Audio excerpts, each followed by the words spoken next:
Today's topic for our webinar is going to be how to cut developer ramp time with AI. So we'll talk a little bit more about the agenda. Just to briefly mention, we will be holding a Q&A at the end. There is a mechanism for you to submit your questions during the session. So we'll get to those at the end and kind of looking forward to engaging with you all. The session is being recorded, so do know that we'll be sending that out after the session. So as I mentioned, today we're focused on developer ramp time. I think many of us think about this as a one-time activity. You join an organization or there's a new part of the code base that you have to onboard onto, and once you know it, you know it. Well, we have some fantastic guests today that actually live this experience continuously. You might be wondering how, but they really know a thing or two about how to optimize this process. Imagine if you had to onboard onto a new complex code base every month. Well, that's exactly what architects at Codem need to do for their customers. So I'm excited to be joined by both Marcelo and Portnan. So I'll hand over to them for an intro in just a second. Before I do, I'll introduce myself. So I'm Matt Ball. I'm a solutions architect on the go-to-market team here at Augment. Augment is a coding assistant. It's developer AI for your team. So that's a little bit about me and us, and I'll hand over to Marcelo to introduce himself and Codem. Thanks, Matt. Hey, I'm Marcelo, so I'll keep it here quick on my intro. I've been in e-commerce and technology pretty much my entire life. I most recently was a VP of Next-Gen at Instacart and ran the Next-Gen team over there. And Portnan and I co-founded Codem in 2017, and Portnan and I have actually been working together for a long time, since 2003, when we actually met in Sunnyvale here. Codem is a boutique e-commerce technology company, so we focus on complex and cost-effective technology migrations. So when it gets really tricky, as well as AI implementations. Obviously, most recently, we've done more on the AI side than on the e-commerce side. And I'll hand it over to Portnan real quick here. Thanks, Marcelo. Hey, I'm Portnan. I think, like Marcelo said, I've been in e-commerce pretty much from like the .com boom and bust times, starting with the Broadvision, one of the earliest, e-commerce softwares, and then continued to build one of the largest sites in the US, like HB Shopping. I was part of the team for a long time, and then we founded, another startup in Singapore. Then we are in Codem now. Codem is mostly focused on, I would say, pretty much like 75 to 80% is on e-commerce, and we do different platforms. Like we do right now what's called as Adobe Commerce, Magento. We do Shopify, Shopware, WooCommerce, multiple different platforms. That's where what Matt said, the context comes into picture, because we work with some large customers who probably have like 15, 20 sites, and they are like completely disparate technologies. And that's where this whole point of we having to catch up every time, something new coming up, they acquire a new brand, all these things happen. Pretty exciting and challenging at the same time. And I think we also do other things apart from e-commerce, like, tech and some other stuff, which is also like, a new thing. Sometimes our architects are most focused on e-commerce, and then they need to learn something completely out of the box, right? So that's the intro about us. So let's do this. Let's take a look at a couple of examples of where we see AI being able to help someone get up to speed with a code base and some tasks that they might have to work on. So I'll share my screen, and I'll give just a brief background here so folks can understand what we're looking at before we really dive into this. Obviously, I've got VS Code open here. I'm going to be asking questions to Augment in this case, right? Augment is a plugin to existing IDEs. Its kind of main piece is that it absorbs the broader context, the entire code base that you have open, and by having that deep context, we see that as we start to bring questions and we explore code bases, it allows the generative models underneath to be a lot more concrete in their answers. So we have a few different use cases that we'll walk through, and I'd love to kind of discuss them with you as we go. So I've got Puranan, you mentioned Magento being one of the platforms that you work with. I've got a Magento code base open here. It's pretty sizable, the Magento project, as you've kind of been alluding to. There's a lot to know. So there's about 40,000 files in this thing. Like if you're thrown into a long-lived version of a Magento code base, you can imagine it's not always easy to just snap your fingers and go. So let's ask a question here, like which plugin can I use to send an email once an order is placed? So I'm guessing this sounds like maybe a reasonably basic task on the surface level, but maybe you can describe a little bit as to like how this ends up being a bit more complex than it might appear. Yeah, I think so. That the problem, I mean, with Magentos, you do like like what you observe, right? It's a fairly humongous code base. I think the reason why it's so big because it's extremely customizable. So it has so much of abstraction rather than like you don't do anything directly, right? That just they build so many layers of abstraction so that it can be customized, and it also uses basically it's like an entity value pattern, so that it is not like you don't have a direct table where it actually you have all the columns, right? Most of the entities have row structure rather than a column structure, right? So that's where the difference. So for example, sending an email, now the thing is we need to really use what Magento is already providing. Magento is providing quite a few options for doing specific things. You have specific observers, and you have other hooks which you can there are things like that we can use for Magento, rather than saying, okay, here is the checkout, the order is placed, and I don't go looking for the specific line at which the order is stored in the database and it's coming back. You don't do that in Magento. So Magento will have an abstract class where they would have tell you, you need to probably inject this specific dependency, and then you call a specific method and pass the data in a specific structure. So now finding that is what being a Magento developer, right? So then someone who works on multiple years gets that knowledge because they have done these tasks. Now then the ramp up becomes challenging because someone who comes new, who will straight away think that they may have to do that, or they might go to Stack Overflow. Unfortunately, many times, they don't pick the right thread. There may be some good answers, but not necessarily they pick the right answer, they pick the wrong answer. Yeah.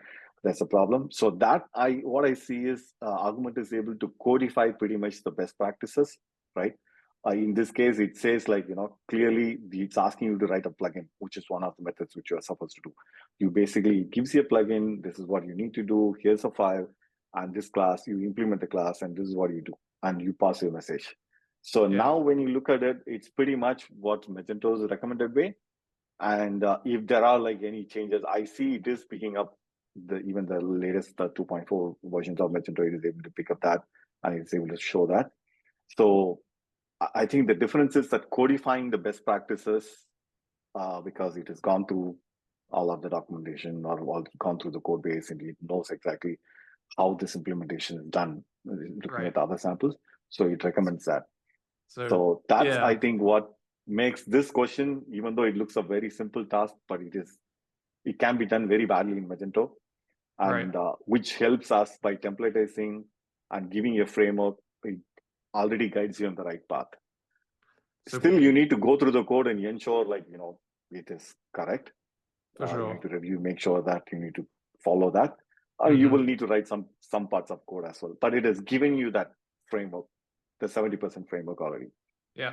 So one of the things we're seeing here, right, is that even multiple directories deep, Augment is kind of plucking out certain files that it thinks are highly relevant to the question that I've asked, right? And it's with a fairly basic prompt. I haven't pointed it towards a specific part of the code base. I haven't opened anything. Augment's able to surface this knowledge of the code base. And if we sort of lift the covers a little bit, we can even see all of the different parts of the code base that Augment has grokked or deemed important to help it answer this question, right? I think particularly when we see examples of code bases where all of these references have, changed or look different because the code base is long-lived, Augment helps bring a lot of that knowledge to the surface level. Marcelo, do you see that a lot of your customers use different service providers, things like email sending? Are you finding that your teams are constantly having to, work with new technologies? Yeah, no, absolutely. Obviously there's always something new, especially, in pretty much in all web technologies or AI related technologies, AI probably even faster, is that they have to come up to speed on so many new things. And obviously this example here is perfect. It's rather simple, but you can see how quickly things can be very difficult to understand. And that's where we see, obviously Augment help a lot with that. Yeah, definitely. Let's take a look at another example. So let's say, based on a configured cart total amount, display a free shipping message in the cart page, compare the current typing live is always a challenge, you guys, but it feels so much more authentic. That's really why I wanted to do it. Cart total to the configured amount and show a message stating how much more the customer needs to spend to get free shipping. So a lot of what's happening here, and just to kind of, I think a lot of people are tuning in for some of the techniques around how to best get the results out of AI in order to solve for these problems. Like we're seeing me type out a bit of a longer prompt there, which can sometimes feel like that extra time that we don't want to spend. Puranan, I'm sure you'll have comments on this, but certainly something we see is it's worthwhile making that investment into your prompts and kind of it really putting across that detail. We like to imagine that as you're working with the AI, you should almost consider the AI as a pair programmer, right? And if you were to just say 5 words to someone about what you were trying to do, they'd probably give you a bit of a strange look, like, how am I meant to know what I should do based on that? So actually, the more information that you can provide to any AI is often particularly helpful. Put yourself in the shoes of someone who doesn't know what you're about to ask and try and give them as much context as possible so that they can help. Yeah, I think that's very important. The prompts, like what you said, that like I have seen like some classic examples of my guys trying to provide something and they're saying it's not working. That's a problem with some of the intermediate level developers, and they just write and they expect it to give a perfect answer. And we need to tutor them and tell them, look, you got to make like it understand like what you're trying to look for. Like a simple classic example, for example, there was a feature like we were trying to write, right? So now I want to add a field to the shipping area, right? I want to add something like a landmark, a field I want to add. They just type add a field called landmark for shipping, right? In the shipping address, right? And that's it. Now, sometimes what it would give you at this point is it will just add the field and it will save and it will give you. But e-commerce has a lot more functionality, right? There is an admin who needs to see the order. The customer themselves, when they log into their My Account page and look at the order detail, they need to see what they saved before. So now, but you asked this specific part, so what it will generate is it will generate that piece of code. But instead of that, you go and state like, one, please add a field, shipping field to, the shipping flow, in the checkout flow. Two, ensure this field is visible. I mean, make sure this is stored. If you know the table, it's great, because the more precise, the better code you get. And then you mention, please add this field to be visible in the My Account page when the customer clicks on the order detail page of that order to be shown. And then in the admin, when the admins are looking at this order, this field should be visible. You mention that in like points and it gives you like precise code covering every functional area. So knowing that functional area and providing that kind of a precise prompt is very critical if you really want to like get maximum benefit out of it, right? Yeah.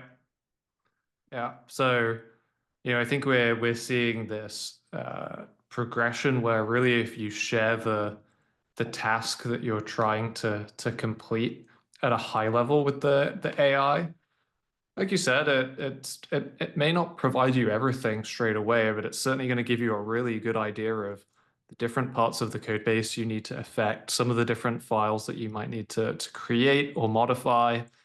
We see many times that these can just immediately be created or applied, and it's like magic, and you can progress. But then you have this thread or this conversation where you can continue the story, right? So as you make changes and you start to execute that code and see how it looks, you now have a follow-up thread where you can go and ask those follow-up questions and get more and more specific.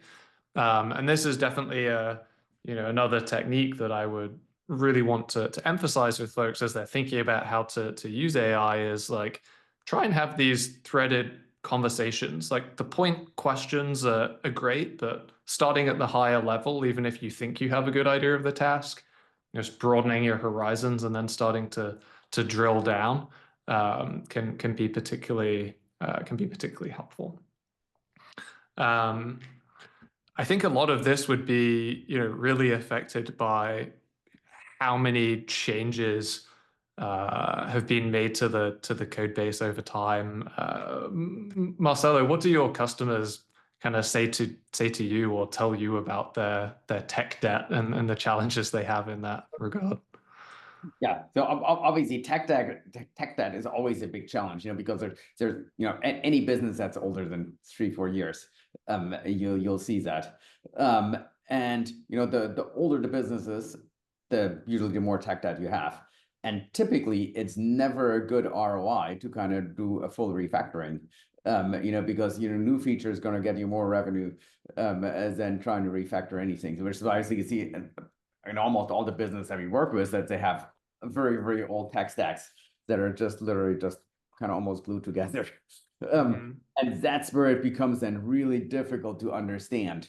And that's where I think Augment is really helpful because it has so much more context than other coding assistants that we've seen, because as you've just explained here, you're syncing the entire code base versus just a couple of lines or snippets. And that's where we see kind of one of the bigger benefits of actually working with Augment, and that's where our team has made a lot of progress. Obviously, it's not always as straightforward. You really kind of come up to speed on it and learn it well. But Porna mentioned before here. Yeah, one of the things I'd highlight here is that you have this fantastic use case of doing these migrations, and I'd like to inspect that a little bit, right? As I opened, I shared that Augment focuses on the code base that you open inside your IDE, and that's great if that's the code base you want to work on. But often you're potentially going from one e-commerce platform to another. You have two independent code bases. This problem is true in kind of many capacities, right? If you're not using a monorepo approach, you have multiple repos. It doesn't mean that they're entirely, distinct from one another and there's no relationship between the two. Like a classic example might be if you had like a back end and a front end split, or, you have a microservices architecture and there's multiple repos. If your AI can only see just one of those repos at a time, doesn't have the context. It has the blinkers on. It's like the person, again, only getting like a small digest about what's happening. You can't expect them to have a good answer. So in this case, I've switched over to a WordPress install that has WooCommerce in it. And then I've added as additional context that Magento code base. So what we're going to explore here is say, well, actually, we're looking at 2 repos now. And that means that we can bring the knowledge of both of those code bases to bear as we interact. And it means we could explore a migration scenario. So this prompt is a little longer, so I'll save you all from suffering watching me typing this out poorly. But again, this is a bit longer. This is really detailed as to, okay, here's what we're trying to accomplish. This is what we'd like to run. And we're just going to kind of pass over responsibility to the task to Augment. Naturally, I'm sure most of you who are kind of tuning into this can immediately kind of have a realization as the sort of complexity to doing this type of thing. And especially, again, as we've been talking about long-lived versions of these code bases, exactly like how many differences and changes might have happened to them over time that makes the migration potentially not very straightforward at all. So I've put that prompt in. We can see that Augment starts putting together this script, right? And it's just overall knowledge of the code base allows it to lean in. It knows database schema. It can pick that up from different files. So it can start fleshing out this kind of script really quickly, which, as you can imagine, would, typically take a lot of time to do this, right? And again, think of when you're working with AI, treat it as like a conversation, right? You can see Augment in itself is actually making some suggestions around what else we might need to do, right? And it's asking if it would like, if it would like me to, do any one of these things. And I think it's important to really work hand in hand with the AI to follow those follow-up steps to actually get to the concrete ending of what you want. If you try and focus immediately on the end result, you won't necessarily get what you want, and it can be frustrating. Yeah, and I think that's maybe one, sorry to jump in here real quick. The migration risk is usually, it gets reduced significantly by using these techniques, because typically the engineers, they know the new code base or the target infrastructure really, really well. But the legacy pieces, is where they typically struggle with. So they might understand Magento very, very well, but not WooCommerce as much.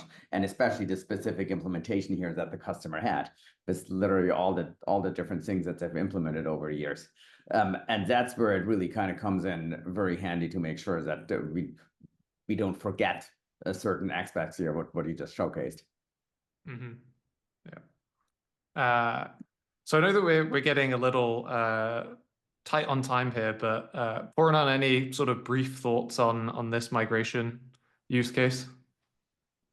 Yeah, I mean, definitely. So we did use Augment for like one of our projects in the last couple of months. It's fairly very, very helpful. I have to say, like, it definitely cut us some 40% of time, 30-40% cut, because we got the overall script, and then we just need to like do the custom parts of it from platform A to platform B. So it's pretty battle tested in our case. We are pretty happy with what it was able to do for us.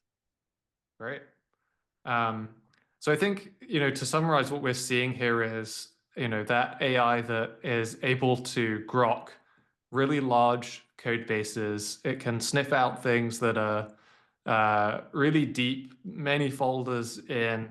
It can bring that knowledge to the generative model such that it can make a more accurate response. What we see a lot of people being frustrated with as they use these AIs is the hallucinations, the generic responses.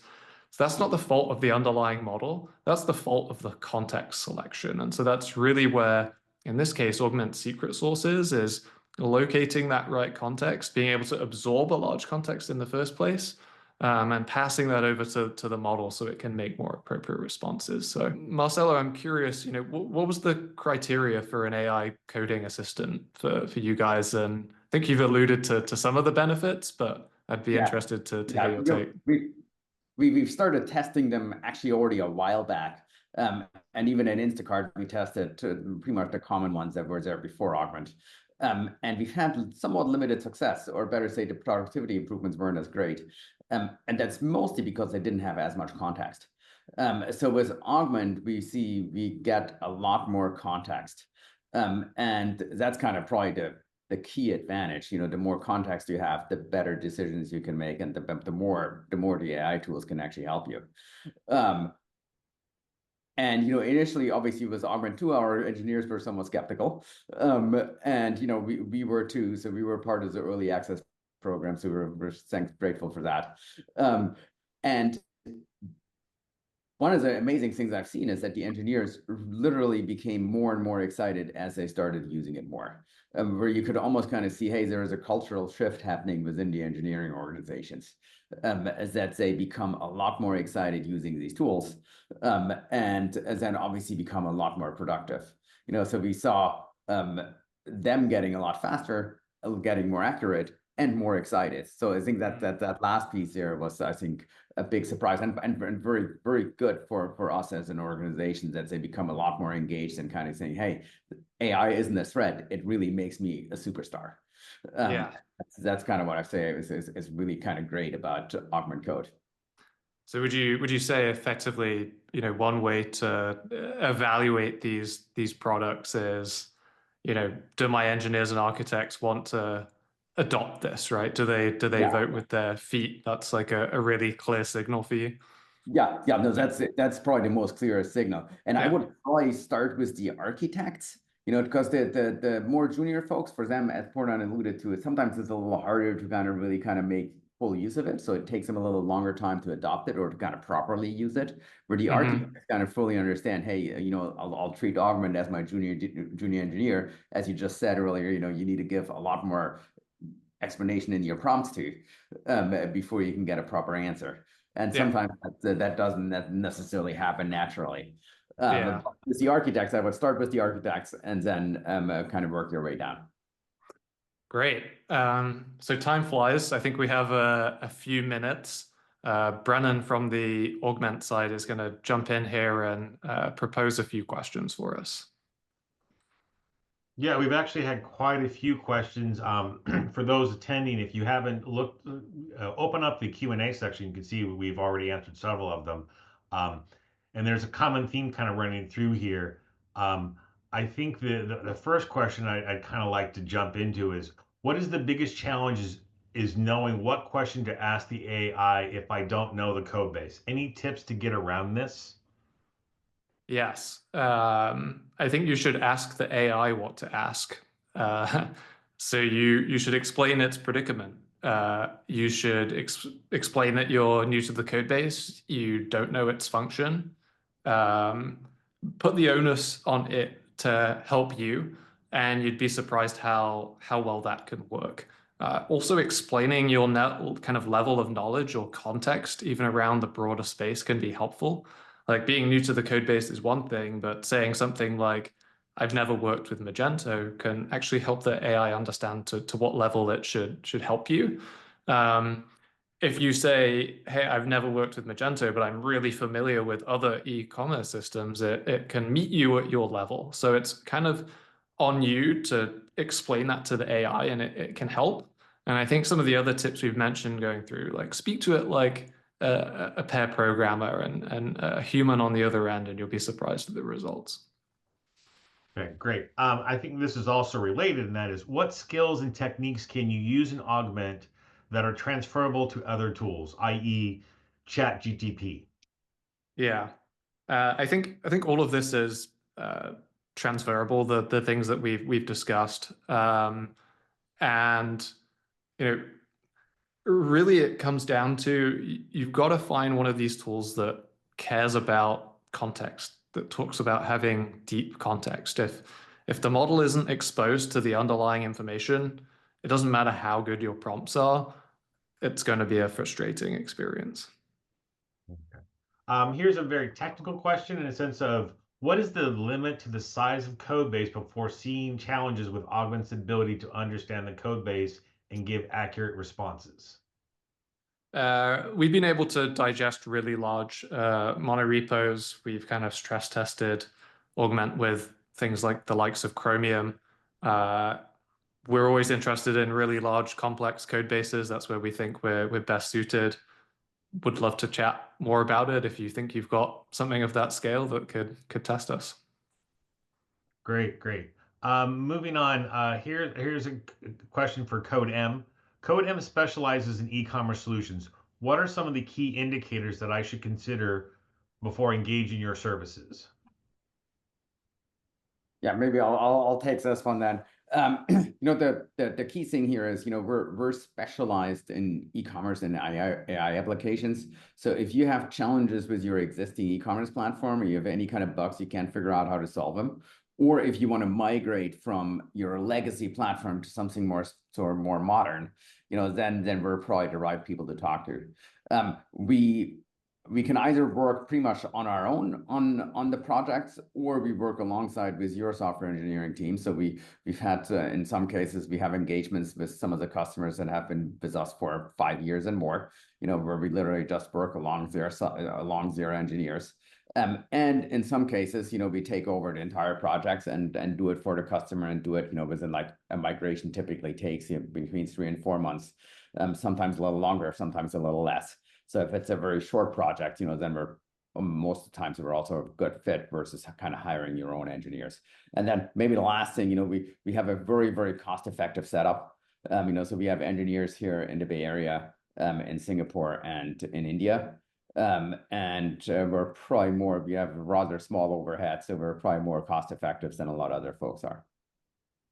Okay, great. Another question that's kind of coming in also is, how does Augment handle the security of repositories that it is using to build its context? Are these stored in Augment servers at any time? Yes, so we're a cloud solution, but we've thought very carefully about the security really from day zero.